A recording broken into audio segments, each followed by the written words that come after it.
Welcome back to Fine Art Diary. Today we'll see how to paint a pond. I am on process painting this landscape. I started with the sky and then gradually the mountain and the pond and then to the horses. But in this particular tutorial, I am going to focus on the pond. And we'll see how to paint the pond from the basic sketch to the final output. So let's begin. This is the color palette I am going to use today. You can pause the video and read it for the details. Here I have taken red oxide for my preliminary sketch. I have started with a very basic sketch and giving only the suggestion of the composition and the elements. In this stage, the focus is the placement of the objects. In this video, we are concentrating only on the pond.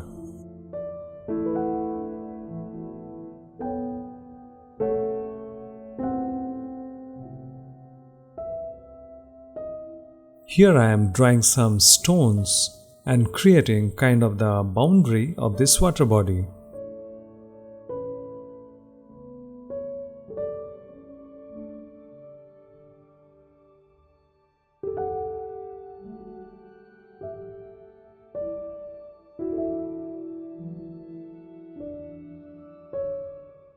Now let's directly jump to the blocking of the pond, and for that I am taking raw umber and red oxide and mixing a dark brown color.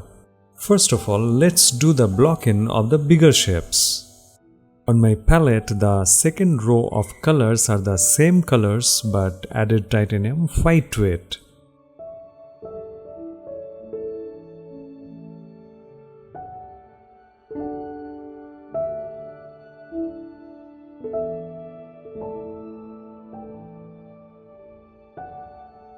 Basically, this is the blocking of the shadow shapes. So for the stones also, I am going to do the same. We'll only paint the shadows. Here I am not bothered about the types of shadows, but I am combining core shadows, form shadows and the cast shadows.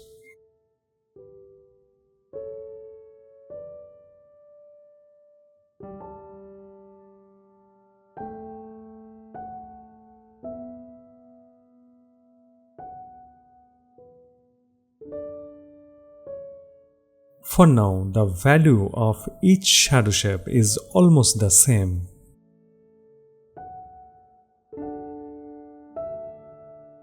Some grasses will come in this area.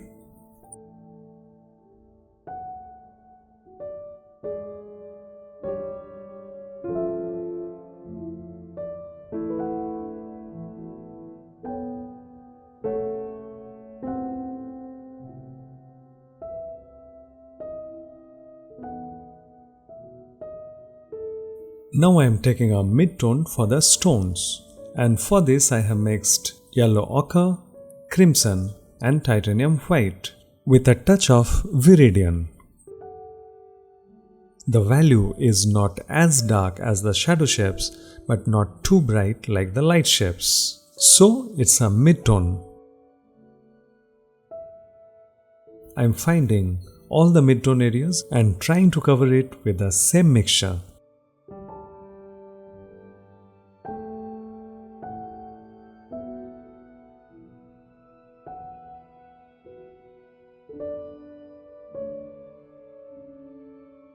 Now let's add ultramarine blue to it and it will become the reflected color. Let us discuss the concept. The light is coming from the right hand side, so the reflected light will be seen from the left, and it is very cool because it is a sky bounce. Here I am finding all the planes that is facing towards the left.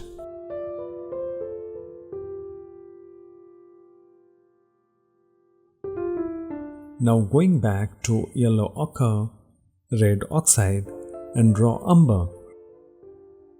And let's fill up this area.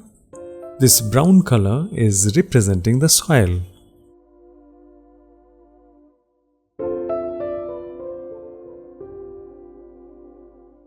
Adding green to it to give the suggestion of the grass.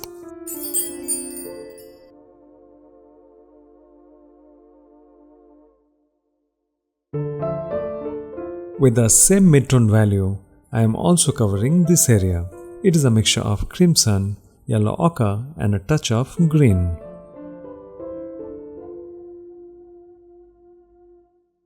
Adding green to it and extending the surface. So in blocking stage, my job is to cover maximum area with broad brush strokes. I am not thinking about the detailing.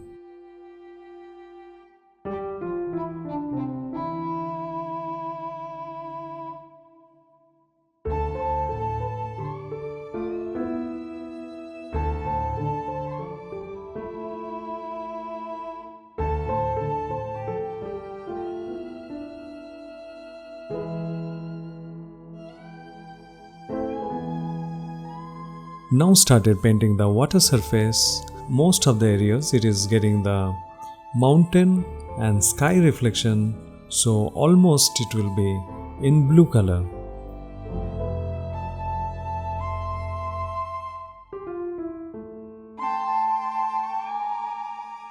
Here I am covering the entire surface.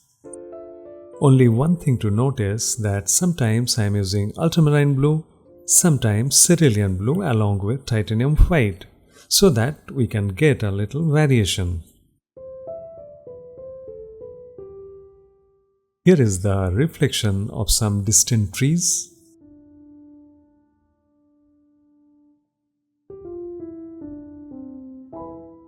I am also adding the reflection of the stones with the same dark mixture.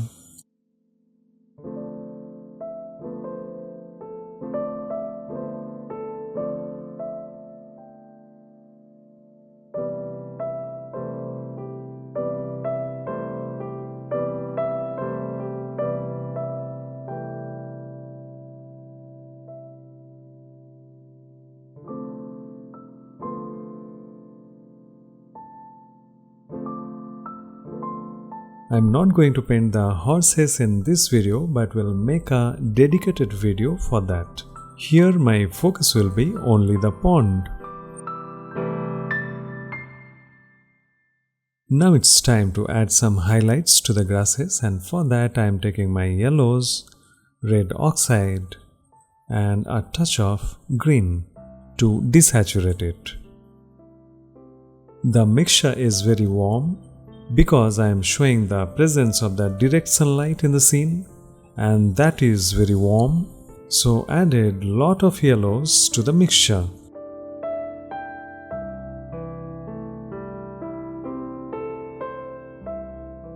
Let's add little more green to it because the mid-ground grasses will be little more vibrant.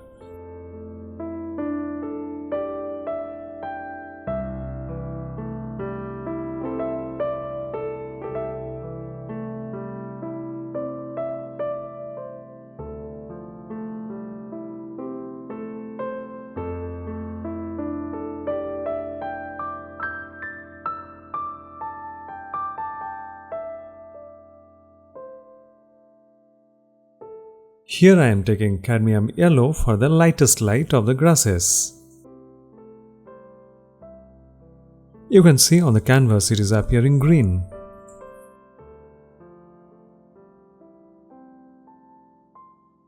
Some suggestions of grass blades here and there.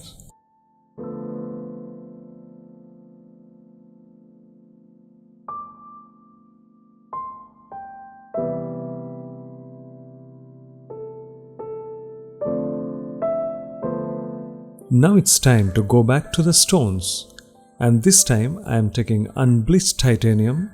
You can get it by mixing titanium white, yellow ochre and a touch of raw umber, but mostly it will be titanium white only. In this stage I am finding the lighter planes. Planes are facing towards the sun. Let's add some cloud reflection to the water also. And here I am taking directly titanium white.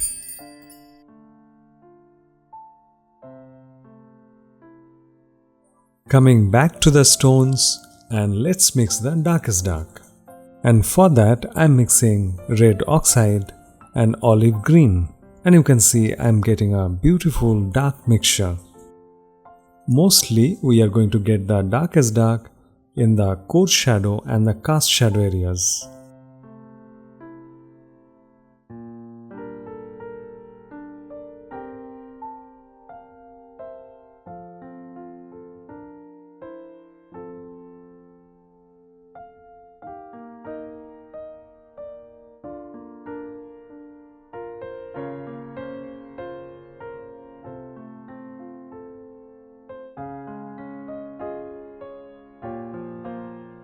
Now let's add some local colors to it. Mostly it will be visible where the darks and lights are mixing together. That's called the penumbra area.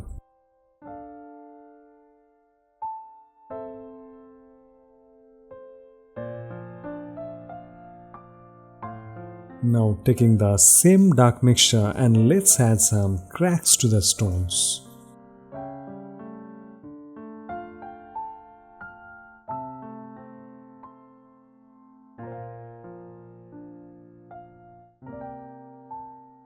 Till now I didn't add the highlights to the foreground stones. For that I am taking titanium white and a touch of yellow. It has to be warm because those planes are facing the sun.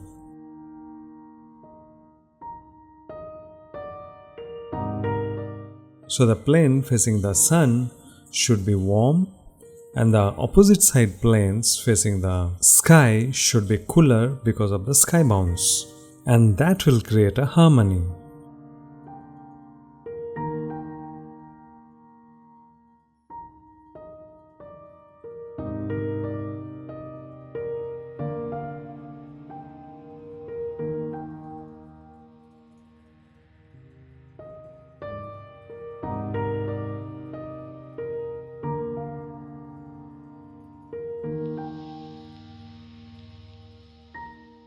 Some planes are in the shadow and it is not getting the direct sunlight but getting the indirect light as a key light, and that's a sky bounce. So in those areas the lighter plane will appear cooler.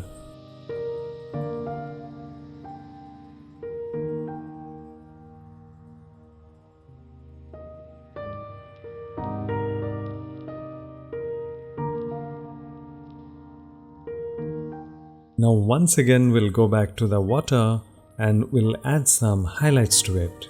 At the same time my goal will be to refine the reflection a little bit.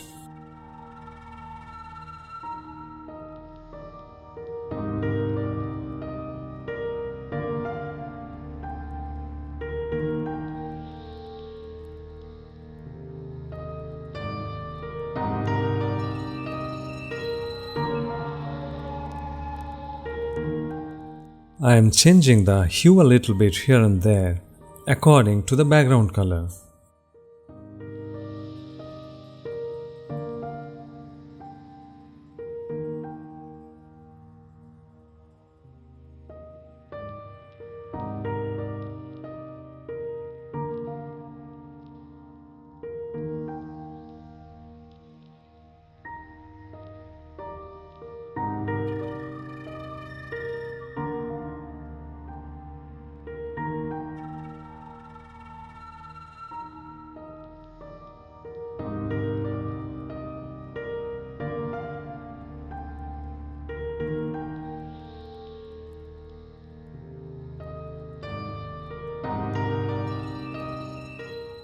Now it's time to paint some grasses and I am going to follow the same steps.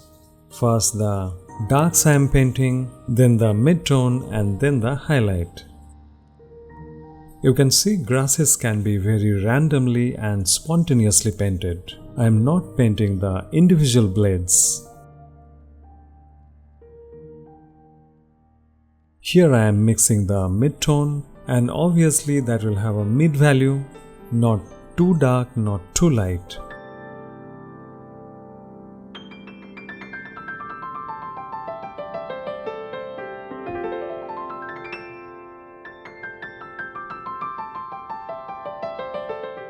Here I am giving some suggestion of some blades just to give the hints of the orientation of it. It also has to be very spontaneous.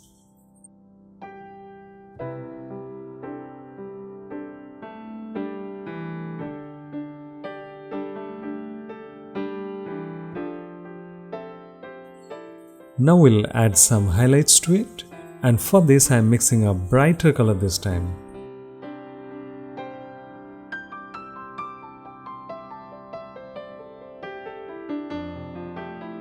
I am assuming the areas where the direct sunlight is hitting, so the mixture is too warm.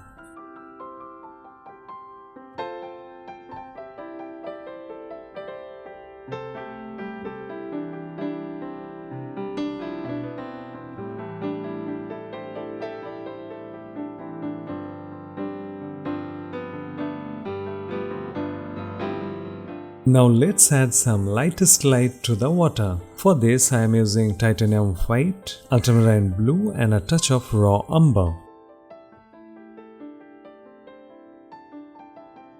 I am giving some very tiny brush strokes where the stones are touching the water surface.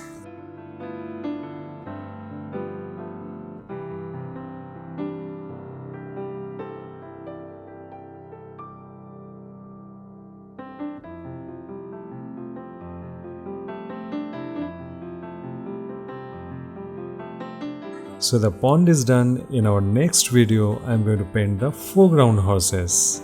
Hope you enjoyed the painting. If you have any question, please write down in the comment box. I will try to answer those, and don't forget to subscribe the channel because many more painting video tutorials are coming in future.